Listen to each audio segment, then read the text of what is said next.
So hello there and welcome to another AwareNow Unplugged. We are live, ladies and gentlemen, in London today to meet the very talented and beautiful Laura Westcott, or Aura. I'll let her come in to tell us a little bit more about this.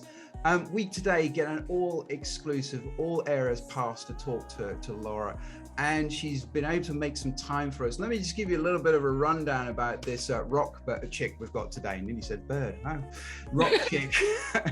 So a classically trained singer gave up her dream of being an opera singer to study in journalism, and since then has gone on to be the founder of Sound for Sight, disability campaigner, music for mental wealth to help musicians, and recently debuted Aura at Bedford in London. But we'll let Aura tell us a little bit more about that. And here we go, we're unplugging now.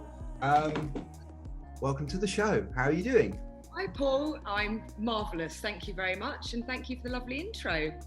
Oh, I had to cut it down to really small pieces because there was so much. So I wonder, I sort of set the backdrop for us a bit there. I wonder if you could tell us a little bit more about you. Sure. Well, at a very early age, I discovered that music is my passion and my purpose. As you've touched on briefly, I did have a dream of becoming an opera singer.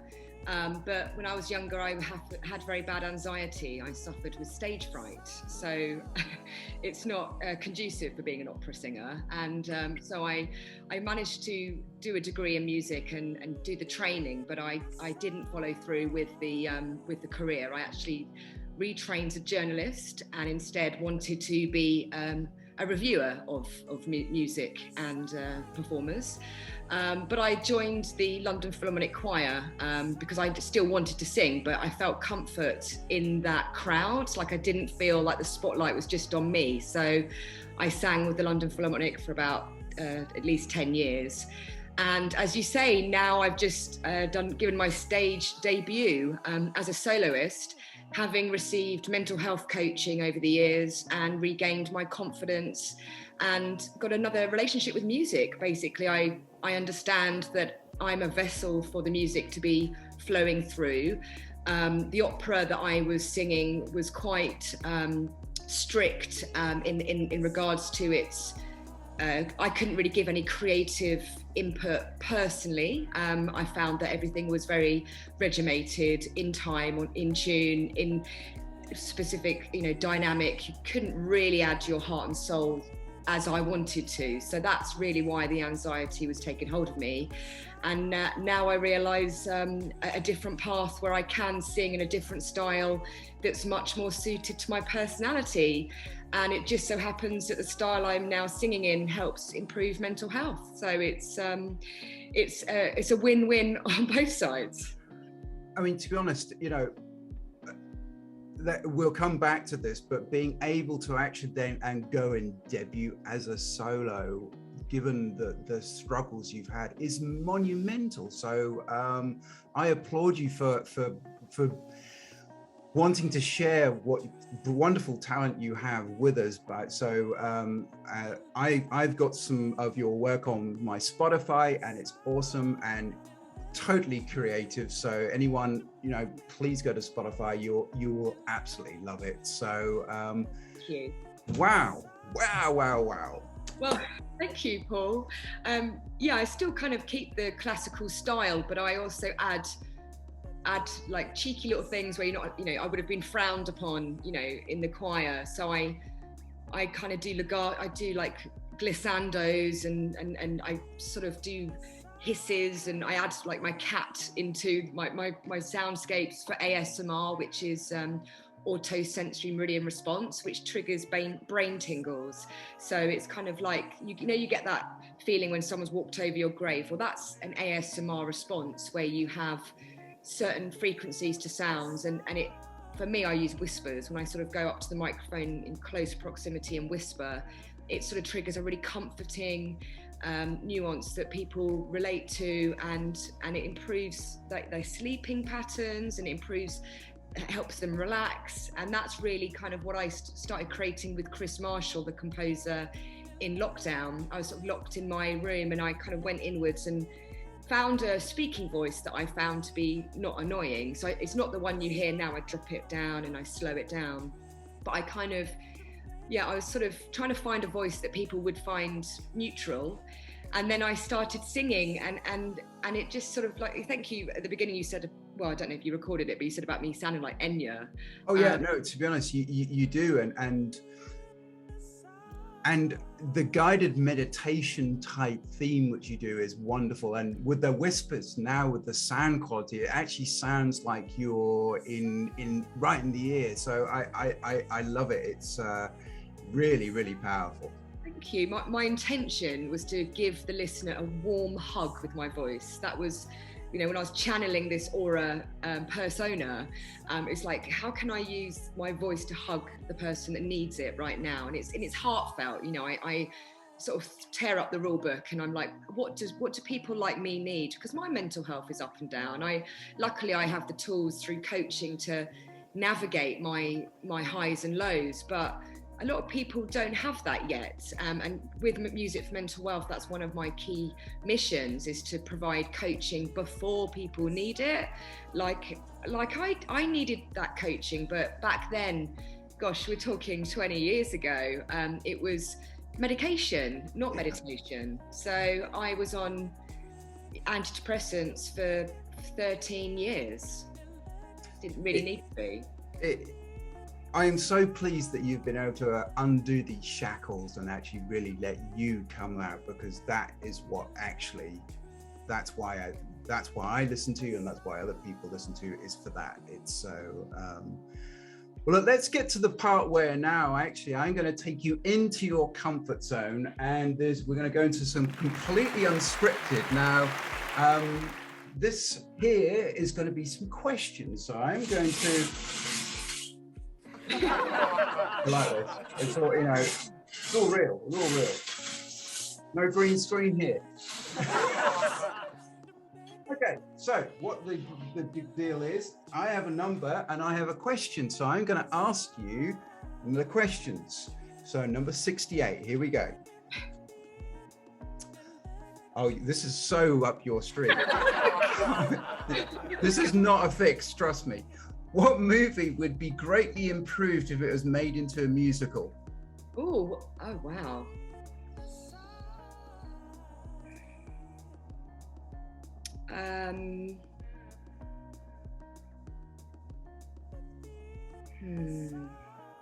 I don't know why this Breakfast at Tiffany's came into my head.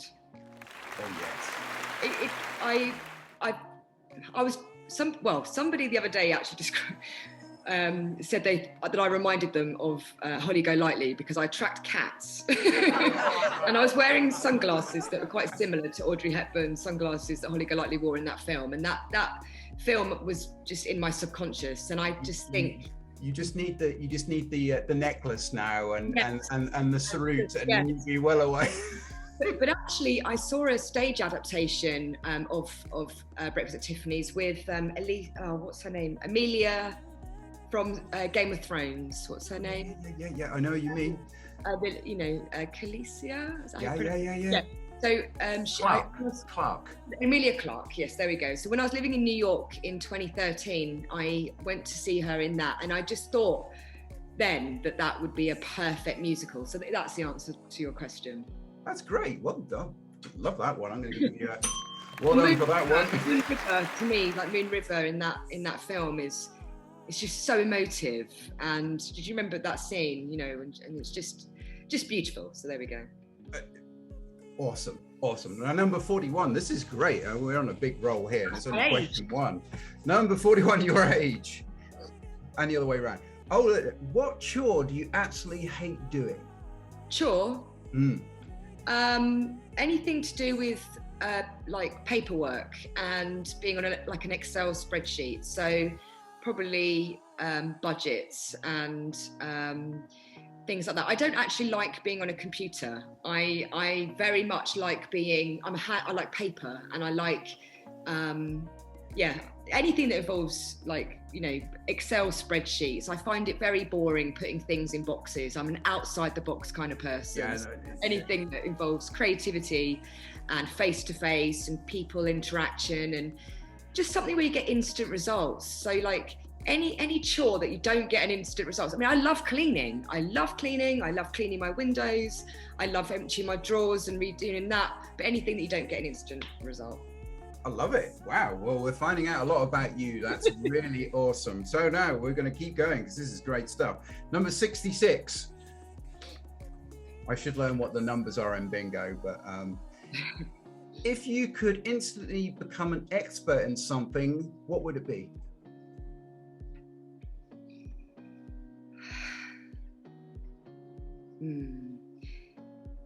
Instantly become an expert in something. Well, it would have to be something to do with problem solving on a big scale, because I'm not a small vision person. So it would be something like reversing global warming, or something to do with something on a big scale of how we can end world poverty and split resources throughout the whole globe to make sure that everybody has enough. I love it. My goodness me. Oh, well done. Right, okay. Oh, 65. Good. Have you met a celebrity or hero, and have you been starstruck?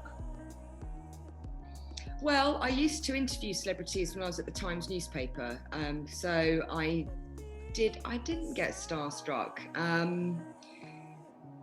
I remember meeting Paul Weller, and in the interview we ended up going for some drinks. I remember thinking that was quite cool, that, he was like, oh, let's, go off for a drink. But I didn't get oh, hang on. I did get starstruck slightly, only because of osmosis from my best friend getting starstruck. when we met Bon Jovi, I was invited to a very small, intimate gig that Radio 2 organised, and we were actually supposed to be up with the reviewers, but I like being in the mosh pit. I'm the sort of person that likes to feel the music, be down at the front. So me and my best friend were at the front, and she's a huge fan. Like, she'd been to like loads of his concerts. I'd never seen them before.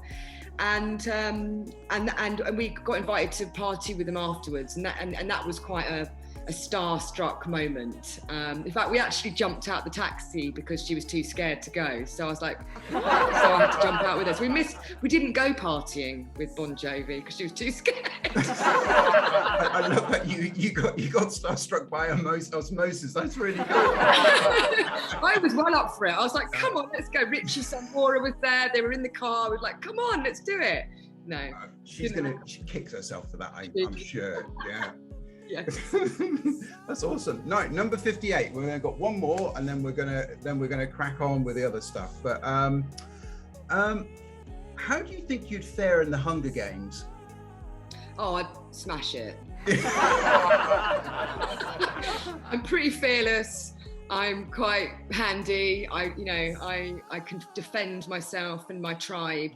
I'd be awesome, and I'm very quick at thinking. So because of being diagnosed with ADHD, I am learning not to pay too much attention to labels, because I think the more attention we have on something wrong with us, then we're just going to attract more of those symptoms. But I'm a very quick thinker, and I can, if there's a crisis, I'm your woman. Okay, so be in your team. Okay, that's it. District 14, where we're going to be with you, because there's already 13. Oops, I just spoiled the story. There we go. Number 16, the last one. What is the most embarrassing thing that has ever happened to you? Well, this actually came straight to my mind, and it was one of the reasons why I found it very difficult to be on camera. And it's only recently, in the last year, that I'm finding it comfortable to talk on camera now. So I was 18, and it was a school production of The Little Shop of Horrors. And I was one of those shadow girls. Yeah. So we were dressed as street urchins. So, fishnet tights, short skirt, and, I was rocking the kind of part. And it was the last night of the of the play, and the director was giving a very heartfelt speech, thanking everyone for coming and everything, and it was really emotional. And I rocked up behind her after she'd finished. It was like, group hug. No one moved, tumbleweed, and it was filmed. And I was like, no, like Billy No Mates on stage, like no one hugged me. And it was quite traumatizing, Paul. That is awesome. One of many. I mean, I've had loads. I accidentally mooned the crowd at Canterbury Cathedral. My skirt split as I was walking on stage, and I was wearing a thong, and that was quite embarrassing. I love it. Hey, this is going to be a whole different show. Laura's embarrassing moments. So, well, look. Thank you very much for playing the Unplugged bingo with us. So that was really fun. So let's dive into how we met. What brought you to Awareness Ties? How did you find your way to Awareness Ties? It was through Phoenix Rising that I'm the co-founder of. So Ali met my co-founder Tiffany, and also her sister Tanith, who's an ambassador for AwareNow, and it just was a natural fit for me because I'm a charitable campaigner. You know, I spent a week blind to raise money and awareness for retinitis pigmentosa, which is currently an incurable sight loss condition, which my friend has. I'd also spent a week in a wheelchair because a friend of mine has a condition called hypermobility syndrome. Again, at the moment it's incurable. So I wanted to raise money and awareness for that. And it just made sense, you know, that when I was doing the campaigning for mental health, which is my disability, you know, it's the invisible condition that people assume something about you, but suddenly, you know, get surprised when you're not thinking the same way that they are. I think mental health campaigning is definitely one of my life purposes. So as soon as I met Jack and Ali, I was like, well, firstly, they're just an amazing, beautiful couple, and I'm inspired by them daily. Ali's strength dealing with her MS is something that I can't relate to, and something I admire so much. And yeah, I just think that I feel like they're family, and I want to be involved. I agree. Now, we can do a group hug with them because I'm going to group hug as well. So you're not going to be on your own. Let's do a quick group hug round, everyone. Sure. There we go. There we are. Yes. No, there we go. So you're not on your own group hugging this time. Okay? So what does awareness, the word awareness, mean to you? It's spreading an understanding of something, like, so it's sharing and it's making people understand something that maybe they don't. So it's spotlighting something and giving it more of like an explanation. So for me, as an example, when I launched the Music with Meaning campaign a couple of years ago, my concept is quite simple, just to give musicians a platform to share the meaning behind a piece of music that they have either written or that they love performing as a cover, or just give that personal meaning of what that song means to you, and then perform the song with that in mind. So raising awareness of mental health is so important to me. I've given it a new level of awareness because I'm doing this campaign where people are connecting through music, which is obviously a language that we all understand and feel. And when you combine awareness with emotion and energy, suddenly you're going to reach more people. So that's, to me, you know, something I'm really passionate about. I love it because you're bringing it to new audiences and a different medium, because it's not all just a one thing. There's art, there's music and everything. So I think that's wonderful. And I love that explanation of what awareness means to you. And I can see that runs right the way. Like Brighton Rock, we cut you open, there'd be awareness that ran straight through the middle. So I love it.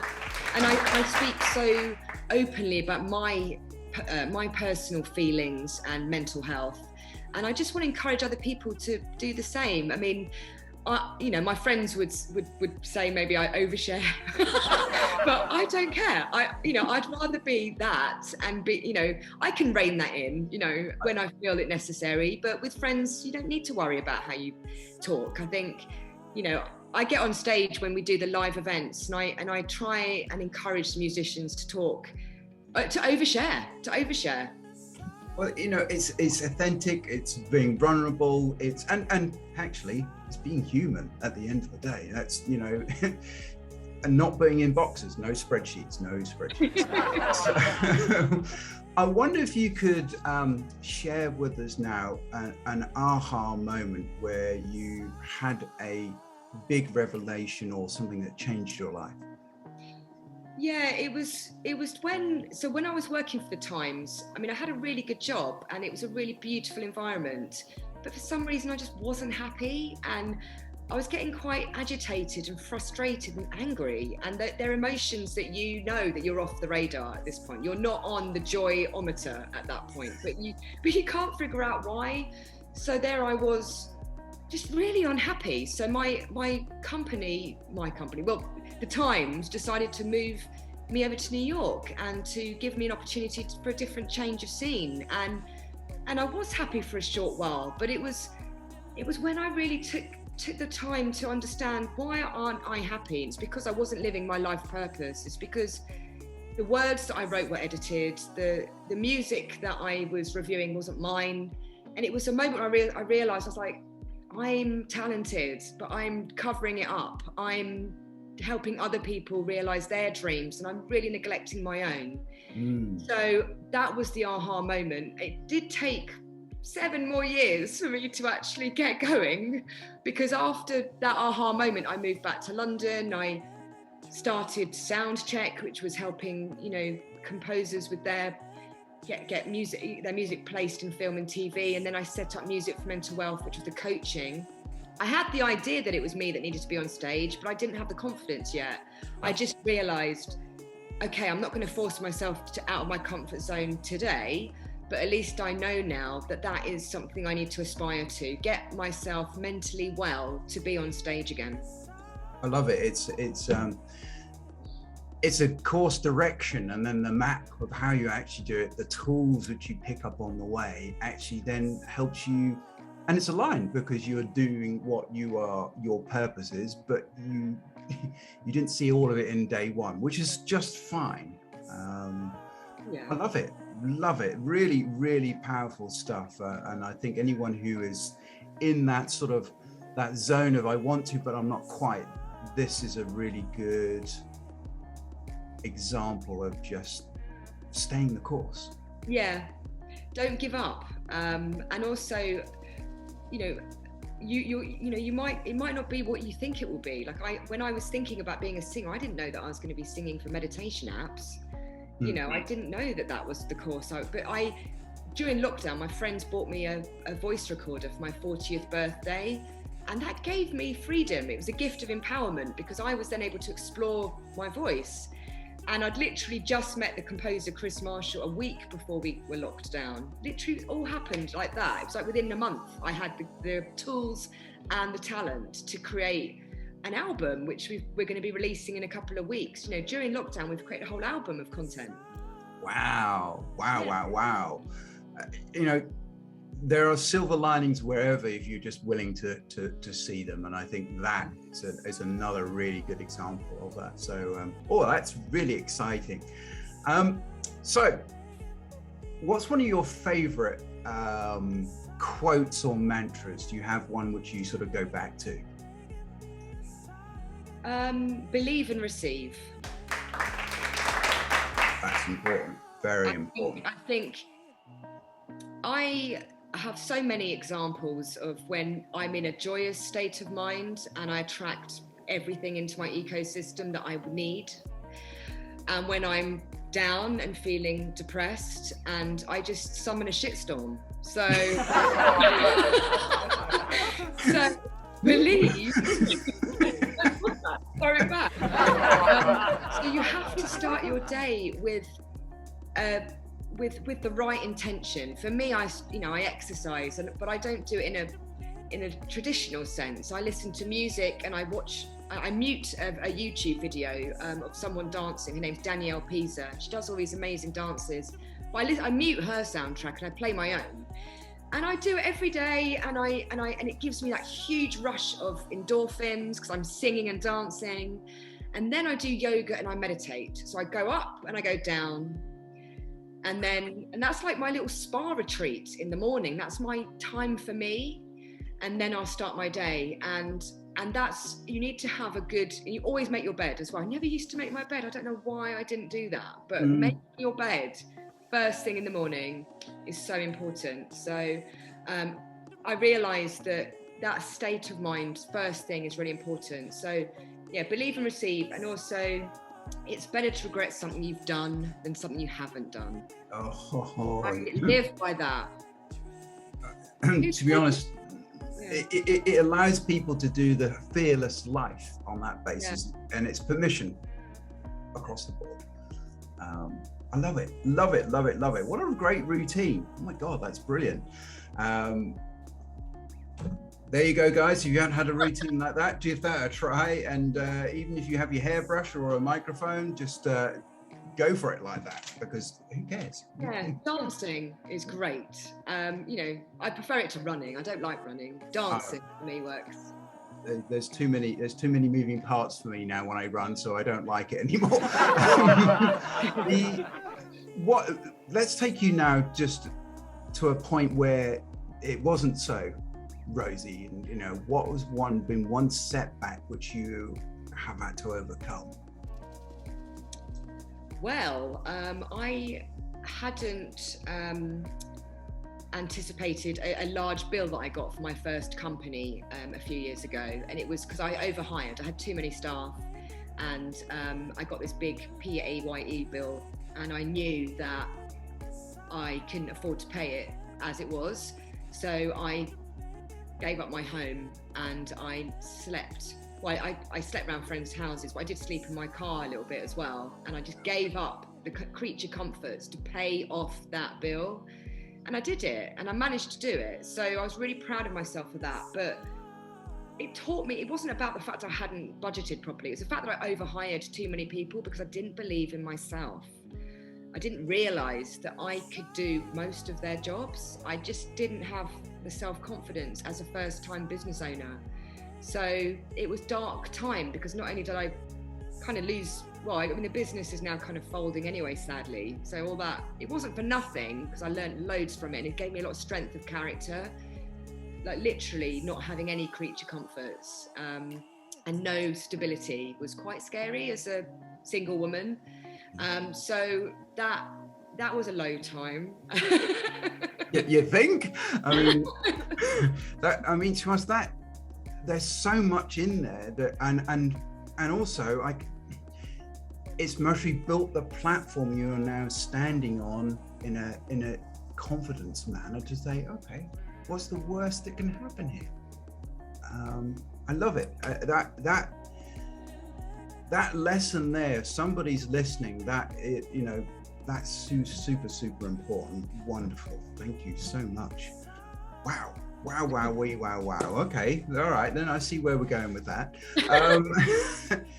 Because you're a musician and it's an unplugged set, what is one of your favorite songs and why? I'm kind of a mood person on that. So, I'm very much whatever mood, yeah, comes. Definitely. I think it's probably this morning I was listening to a song called Lionhouse by Cy Connolly. It's a London based musician, and I love the song. It's quite epic, and it reminds me of Radiohead and Jeff Buckley, and his voice is very emotive, and I just love that song. It starts with one sentiment and then just builds and builds, and it makes me feel all colours of the spectrum when I listen to it. So that's an artist to look out for, Cy Connolly. But then I listen to a lot of classical music as well, and like modern day sort of classical composers, like Einaudi, Ludovico Einaudi, I love. Yeah, it depends what mood I'm in, like you say. Yeah. No, that's great, and also a great shout out to a rising talent as well. So Yeah, he's performed at a couple of my gigs. He's just absolutely sensational. awesome. Well, look, tell us, what are you working on now? You already said that there's an album coming, but tell us a little bit more about what you're up to at the moment. Yeah, well, actually, I'm writing a series of fabulous fables. Oh. So these are true life stories that I'm writing about my life, but it's in the first person as a child. So the first one that is actually is you can listen to it on SoundCloud because I've recorded it with a composer, Julian Hamlin. It's called The Witch and the Wendy House. And it's based here in London. I have a communal garden, and last year I was sitting in it. Ironically, I had writer's block trying to think of a fabulous fable to write, and I was thinking about this albino peacock, but I couldn't really visualize where I was going with it. And then suddenly my elderly neighbor was knocking on the door and said, "Get out of my house." So I ran home. I was like, what the hell just happened there? And then the next day it was locked. So I was like, what? So that was me having a bit of a tantrum. Why am I not allowed in that communal garden shed? What's going on there? And then I discovered that she was losing her husband and that she was in pain. And that Wendy house was where she used to sit with her husband. And so I started writing this story, and then her husband passed away, and I sent her flowers and we made up, and now she's invited me back to the Wendy house. So the whole moral of the story is it's about telling, well, firstly I tell it from both sides. So I tell the story from my side, like that mean old witch, and then I tell it from her side. And then it's a beautiful moral that's hurt people. You don't know what other people are going through. Don't take it personally. Yeah. A lot of stuff that you think's about you is not about you. Brilliant advice. That last piece there is so true. And people seem to be a lot more quickly offended, but actually we're all works in progress. So So that's available. We've just published it. We've got Carol Cleveland from Monty Python. I don't know if you know she's the guest cameo of the witch. No, yes. Now I'm linking the videos which I saw. So yes, she's a good friend of mine. I do attract ridiculous stories, so that's why I'm definitely destined to be doing these fabulous fables, because I lived with Carol Cleveland for a few months when I was coping with some heartbreak a few years ago, through a random, introduction to her. So yeah, I'm very blessed that she said yes and she's joined in. So we released that 2 weeks ago, and I've written the next one, which is Weeping Under the Willow. And it was about my time when I was homeless and I was crying under a willow tree with nowhere to go. So. Oh man! Oh, this is amazing stuff. I mean, make sure that you keep us all posted about what's coming up, because this is great stuff. And I read Aesop's fables to my 5-year-old before he goes to bed every night, and he loves it. So this could be a new addition for him to because story and music are the best mediums to communicate things. So I love think it. You'll love it. The Witch in the Wendy House. We've only had one completed now, but I think you'll like it. Awesome.